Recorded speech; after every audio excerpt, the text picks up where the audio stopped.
नमस्कार good morning. आज जून 21 तारिख शनिवार। आज दिन भरी अनेक बड़ गुरुत्वपूर्ण खबर गुड़िक आसी।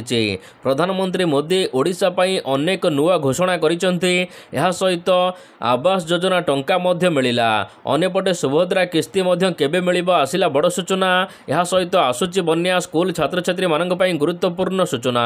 तेबे आसंतु आज सकाळ आसीथिबा 20टी बड़ खबर उपरे नजर पकाइबा। नंबर 1 छात्र छात्री मध्याह्न भोजनर खर्च वृद्धि हैला। केंद्र एवं राज्य सरकारंकर मिलित सहयोग रे चलिथिबा पीएम पोषण योजना ओडिशा रे कार्यकारी हेउची।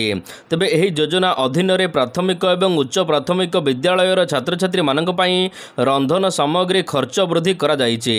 भारत सरकार 1/5/2025 ठारू बढ़िथिबा मूल्य फल रे एणिके प्राथमिक छात्र छात्री मानक पई मुंड पिछा दैनिक 11 टंका 15 पैसा खर्च करा जिवो। उच्च प्राथमिक छात्र छात्री मानक पई दैनिक 14 टंका 75 पैसा खर्च करा जिवो।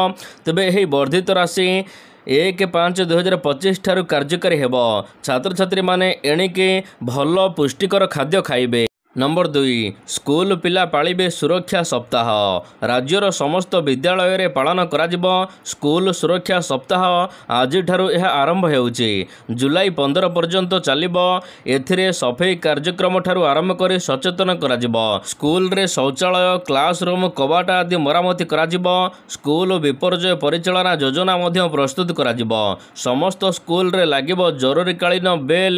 साधारण लोकंक पई सूचना यंत्र बा माइक लगा जिवो जेपरि यह जरूरी समय रे सहायक हेबो। नंबर 3 ओडिशा पई अनेक घोषणा कले प्रधानमंत्री श्री नरेंद्र मोदी ओडिशा सरकारंकर 1 वर्ष पूर्ति उत्सव रे जोग देई राज्य पई अनेक योजना एवं प्रकल्प गुड़िकर शुभारंभ करिसेंती। भुवनेश्वर रे आयोजित एक राज्य स्तरीय समारोह रे प्रधानमंत्री 18,653 कोटी टंकार 105टी भित्तिभूमि प्रकल्पर शिलान्यास एवं उद्घाटन यह सहित ओडिशार भविष्यत पई मध्य गुरुत्वपूर्ण योजना गुड़िक उन्मोचन करा जायछि। यह सहित प्रधानमंत्री नरेंद्र मोदी 9,642 कोटी टंकार 60टी प्रकल्पर भित्तिभूमि बा शिलान्यास करिसेंती। जेउथिरे प्रकल्प गुड़िक हेउछि कृषि पई 145 कोटी टंका खर्च करा जिवो। स्वास्थ्य पई 32 कोटी, जल संपद पानीय जल पई 2,553 कोटी। यह सहित शक्ति योजना पई 8,083 कोटी, सड़क सेतु पई 1,626 कोटी खर्च हेबो। नंबर 4 पूर्व सरकार ऊपर बरसिले मोदी। ओडिशा आसिले और पूर्व सरकार को टार्गेट करि चलिले प्रधानमंत्री नरेंद्र मोदी। पूर्व सरकार अर्थात बीजेडी सरकार अमल रे राज्य रे केते उन्नति होईची और केते अवनति होईची यार सर्टिफिकेट देले प्रधानमंत्री मोदी। गरीब एवं कृषक माने केही हक पाउ नथिले। भ्रष्टाचार द्वारा ओडिशार भित्तिभूमि बेहाल थिला। अनेक क्षेत्र रे ओडिशा पछरे पड़ी जाइथिला। तबे ए सब को दूर करने को बीजेपी सरकार मजबूत सहित काम करी चलीची। नंबर 5 राज्य पाणीपाग अपडेट। आज राज्य में अनेक जिला को येलो वार्निंग जारी करा जायछि। ए जिला गुड़िक हेउछि सुंदरगढ़, झारसुगुड़ा, बरगढ़, संबलपुर, देवगढ़, अनुगुल, ढेंकानाल, केन्दुझर, मयूरभंज, बालेश्वर, भद्रक, जाजपुर, केन्द्रापड़ा, कटक, जगतसिंहपुर, पुरी, खोर्धा, नयागढ़, गंजाम एवं गजपति। ए सब जिले में गोटे दुईटी स्थान में घड़घड़ी सहित वर्षा हेबो। अन्यपटे 22 तारिख में मध्य किछि जिला को येलो वार्निंग जारी करिछि पाणीपाग विभाग। एगुड़िक हेउछि सुंदरगढ़, झारसुगुड़ा, केन्दुझर और मयूरभंज। ए सब जिले में मध्य मध्याह्न एवं संध्या समय रे गोटे दुईटी स्थान में वर्षा हो पारे। 23 तारिख में मध्य अनेक जिला को येलो वार्निंग जारी होईछि। 23 तारिख में हेउछि सुंदरगढ़, बरगढ़, झारसुगुड़ा, केन्दुझर और मयूरभंज। ए सब जिला गुड़िक गोटे दुईटी स्थान में वर्षा हेबो। अन्यपटे राज्यर पाणीपाग अपडेट जारी करा जायछि कि आसंता किछि दिन पर्यंत राज्य रे एतेटा वर्षा हेबो नाही। पाग मुख्यतः सुखिला रहिबो। नंबर 6 विपद संकेत टपिला सुवर्ण रेखा। लघुचाप जनित लगाण वर्षा जोगु मयूरभंज रे प्रबल वर्षा होईछि। फल विपद संकेत टपिला सुवर्ण रेखा नदीर जलस्तर बढ़िबा सहित हजारु ऊर्ध ग्रामवासी एवं पानी घेर रे अछंती। जलबंदी भितरे अछंती ओडिशा एवं झारखंडर सीमावर्ती अंचलर अनेक गाँ। तेबे गतकाली राति रे मयूरभंज जिलापाल एवं एसपी समग्र गाँ को आसी स्थिति समीक्षा करिसंती।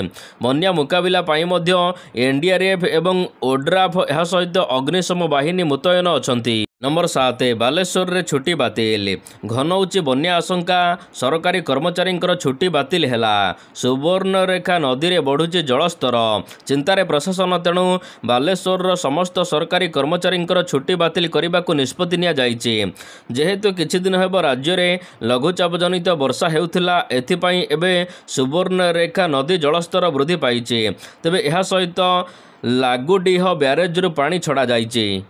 नंबर 8 बौद्ध को गड़िला रेलगाड़ी भारतीय रेल इतिहास रे बौद्धर नाम जोड़ी होइछि बहु प्रतीक्षित एवं आशा पूर्ण होइछि देशर रेल मानचित्र रे बौद्ध जिला एबे जोड़ी होइछि प्रधानमंत्री नरेंद्र मोदी को ओडिशा गस्त अवसर रे बौद्धर रेल चलाचलर शुभारंभ करा जाइछि तेबे सोनपुर रु पुराणा कटक पर्यंत नवनिर्मित रेल धारणार उद्घाटन करा जाइछि बीजेपी सरकार 1 वर्ष पूर्ति उत्सव रे अवसर रे भुवनेश्वर आयोजित राज्यस्तरीय कार्यक्रम में वीडियो कॉन्फ्रेंस माध्यम प्रधानमंत्री यह शुभारंभ करिसेंती।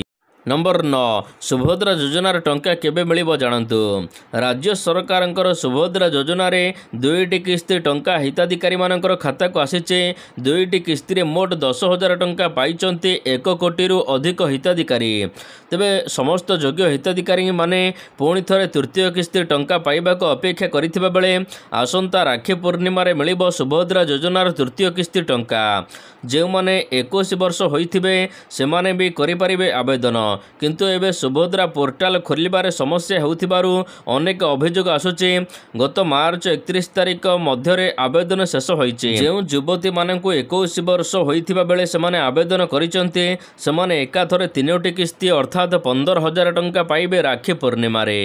नंबर 10 मिलिला पीएम आवास योजना रे प्रथम किस्ती टंका प्रधानमंत्री नरेंद्र मोदी जून 20 तारिख में बिहार रु 53,600 रु अधिक हिताधिकारी मानकु प्रधानमंत्री आवास योजना सहरांचलर प्रथम किस्ती टंका प्रदान करिसेंती एही अवसर रे से कहिथिले सरकारंकर लक्ष्य हेउची प्रत्येक असहाय को घर जोगाई देबा एवं एही योजना रे एबे दृढ़ पदक्षेप निया जाउची एही योजना रे एबे समस्त हिताधिकारी मानकु टंका मिलिछि प्रथम किस्ती टंका आपण किपरि जानिबे आपणकर टंका आसीछि कि नाही प्रथमे आपणकर मोबाइल को एक मेसेज आसीथिबो देखि नियंतु मेसेज बॉक्स रे अन्यपटे एटीएम रु जाई मध्य जांच करि परिबे नाही तो आपणकर बैंक पासबुक नै बैंक रे मध्य प्रिंट करि जानि परिबे।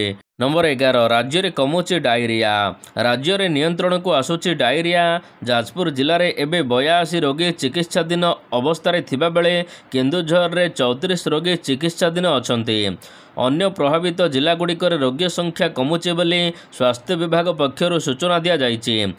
नंबर 12 बढ़िला विष्णुक अड़ुआ बढ़िला एएसआई विष्णुपद सेठी अड़ुआ कोर्ट रे विष्णुपद आवेदन खारज होइछि 10 लाख लांच घटना विष्णुपद घरे सीबीआई रेड होइथिला लांच मामला रे तांको घरु रेड करा जाइथिला तेबे रेड को विरोध करी विष्णुपद हाईकोर्ट जाइथिले प्रारंभिक शुणाणी कार्यानुष्ठान उपरे अंतरीण अंकुश लगाइथिले यह सहित अंतरीण अंकुश को एबे हटाई दिया जाइछि अंतरीण अंकुश हटिबारु विष्णुपद को गिरफ संभावना एबे बढ़िला। नंबर 13 नवंग घरे एबे घांटुची आयकर विभाग चढ़ाऊ सहित पूर्वतन मंत्री स्वर्गत नव दासଙ୍କ पुओ को आयकर विभाग पचरा उचरा द्वितीय दिन पर नव दासଙ୍କ परिवारर विभिन्न ठिकाना रे एबे आयकर विभाग चढ़ाऊ जारी रखिछि गतकाली तांको पुओ को कोलकाता भुवनेश्वर आनी करा जाउछि पचरा उचरा अधिक तथ्य पाई झारसुगुड़ा नहीं पचरा उचरा करा जिवो 2 दिन हैला पूर्वतन मंत्री नव दासଙ୍କ परिवारर विभिन्न व्यावसायिक ठिकाना उपरे आयकर विभाग चढ़ाऊ जारी रखिछि गतकाली तांको पुओ विशाल दासଙ୍କୁ कलिकतारू आनी भुवनेश्वर रे पचरा उचरा करा जाउछि। नंबर 14 दीदींकर बड़ निष्पत्ति अहमदाबाद एयर इंडिया विमान दुर्घटना पर पश्चिम बंगर ममता बानार्जी सरकार एक बड़ निष्पत्ति नैचंती कोलकातार नेताजी सुभाष चंद्र बोस संलग्न अंचल रे एबे G+8 रु उच्चा कोठा निर्माण उपरे प्रतिबंधक लगा जाइछि विमानर सुरक्षा पई एपरि निष्पत्ति निया जाइछि नियम अनुसार 20 किलोमीटर व्यासार्ध मध्य निर्माण निषेध करा जाइछि पूर्वरु यह 10 किलोमीटर थिला एथर कोलकाता म्युनिसिपालिटी कॉर्पोरेशन बड़ निष्पत्ति नैछि कि कोलकाता रे G+8 रु अधिक कोठा निर्माण पई अनुमति नाही। नंबर 15 आसिला सरकारी नियुक्ति स्टाफ सिलेक्शन कमिशन एसएससी द्वारा एबे ग्रेजुएट लेवल पाई 2025 पाई नियुक्ति विज्ञप्ति प्रकाश पाइछे। एही नियुक्ति माध्यम रे मोट 14,582 ग्रुप बी एवं सी पदवी पूरण कराजिबो। आवेदन प्रक्रिया जून 9 2025 ठारू आरंभ होइछे। आग्रही प्रार्थी माने जुलाई 4 2025 भितरे ऑनलाइन रे आवेदन करि परिबे। प्रार्थी मानकर चयन दुईटी पर्याय रे कंप्यूटर आधारित परीक्षा यह सहित दक्षता परीक्षा माध्यम जांच करा जिवो डॉक्यूमेंट। तेबे पदवी संख्या रही 14,882। आवेदन करने को शेष तारीख जुलाई 5 पर्यंत रही। आवेदन करने को हेले www.sssc.gov.in ऑनलाइन विजिट करंतु। नंबर 16 आज नामलेखार शेष दिन। तेबे आज यूजी नामलेखार शेष दिन। आज अपराह्न 3टा पर्यंत चलिबो नामलेखा। प्रथम राउंड यूजी 2025-26 नामलेखा अवधि बढ़िला जून 21 तारीख अपराह्न 3टा पर्यंत समय सीमा रखा जाइछे। टंका जमा करि नथिले वर्धित समय भितर टंका जमा करि परिबे। जदि कॉलेज रे रिपोर्ट करि नहांती तेबे करि परिबे। नंबर 17 समस्त दुई चकिया जान पाई आसिला नुआ नियम। मोटरसाइकल चालकों को सड़क दुर्घटना सुरक्षा देवाको केंद्र सरकार एक बड़ निष्पत्ति नैचंती। मोटरसाइकल चालकों सुरक्षा पाई मोटरसाइकल बाइक एवं स्कूटी रे एबे आंटी लॉक ब्रेकिंग सिस्टम बाध्यतामूलक कराजिबो। आसंता वर्ष जनवरी परे निर्माण हेबाको थिबा समस्त मोटरसाइकल रे एही सिस्टम लगाइबाको बाध्यतामूलक करिबाको सड़क परिवहन मंत्रालय निष्पत्ति नैछि। केवल सेतिक नुहे मंत्रालय खूब शीघ्र निर्माता एवं डीलर मानक बिक्री समय रे दुई चकिया जान सहित 2टी हेलमेट मध्य देबाको बाध्यतामूलक कराजिबो। नंबर 18 भारतीय कूटनीति बड़ विजय। भारतीय छात्र छात्री स्थानांतर पाई ईरान निजर विमान क्षेत्र को खोलीचे। निजर एयरबेस को स्वतंत्र भाव में भारत पाई खोलिबा को निष्पत्ति नैचे। युद्ध प्रभावित ईरान सहर गुड़िकरे फसी रही छात्र छात्री जरूरीकालीन स्थानांतर पाई निया जाइछि बड़ पदक्षेप। तेबे ईरान भारत पाई बंद करिथिबा वायु सीमा को एबे पुणी थरे खोलीचे, जहा द्वारा हजार छात्र छात्री माने एबे दिल्ली फेरिबार संभावना रही। नंबर 19 मध्य प्राच्य रे एबे महायुद्ध अष्टम दिन रे पहुंचे। ईरान एवं इस्राएली उत्तेजना आग को आहुरी भयंकर रूप नहीं पारे युद्ध, कारण अमेरिका युद्ध को मध्य कूदी पारे। ईरान उपरे अमेरिका जेकोसी मुहूर्त रे आक्रमण करि पारे। तेबे हमला लगी डोनाल्ड ट्रम्प को सरकार मंजूरी प्रदान कर सारिचंती। केवल चूड़ांत आदेश को अपेक्षा रही। इस्राएल उपरे बड़ धरणर आक्रमण करिछि। एहार मध्य ईरान बड़ बड़ हॉस्पिटल उपरे मिसाइल माड़ करिछि। एहार भितरे बड़ बयान देइछि इस्राएली गोइंदा संस्था। एक रिपोर्ट मुताबक ईरान किछि दिन रे परमाणु अस्त्र मध्य पकाई पारे बोली मध्य सूचना दिया जाइछि। नंबर 20 ईरान उपरे मध्य इस्राएल रो जोरदार आक्रमण। इस्राएल गतकाली राति रे ईरान रो प्रमुख अर्थात यार राजधानी तेहरान उपरे एक बड़ आक्रमण करिछि। इस्राएल सेना एही आक्रमण रे 60टी लढुआ विमान व्यवहार करिछि। इस्राएली वायुसेना एक्स हैंडल रे ए नै पोस्ट करा जाइछि। यह ईरान रो परमाणु घाटी यह सहित प्रतिरक्षा मंत्रालय एवं अन्यान्य गुरुत्वपूर्ण घाटी को ध्वंस कर देइछि। इस्राएली वायुसेनार सूचना अनुसार आहुरी अधिक 60 रु 120 विमान रे आक्रमण करिबो आज। नंबर 21 इंग्लैंड बोलर को धोइले जसवाल। जससे जसवाल इंग्लैंड विरुद्ध टेस्ट सीरीज मैच प्रथम दिन रे रेकर्ड करिसंती। इंग्लिश बोलर को धोइचंती जसवाल। 5 मैच विशिष्ट टेस्ट सीरीज प्रथम मैच रे शतक हासिल करिसंती। गतकाली टॉस हारिबा पर प्रथम बैटिंग करिथिला टीम इंडिया। ओपनिंग करबा को आसीथिबा जसवाल शतक मारी इंग्लैंड टीम को घाइला करि पकाइचंती। जससे जसवाल तांको टेस्ट क्यारियर 5म शतक पूरण करिसंती। यह जसवालंकर इंग्लैंड विपक्षर टेस्ट क्रिकेट रे तृतीय शतक।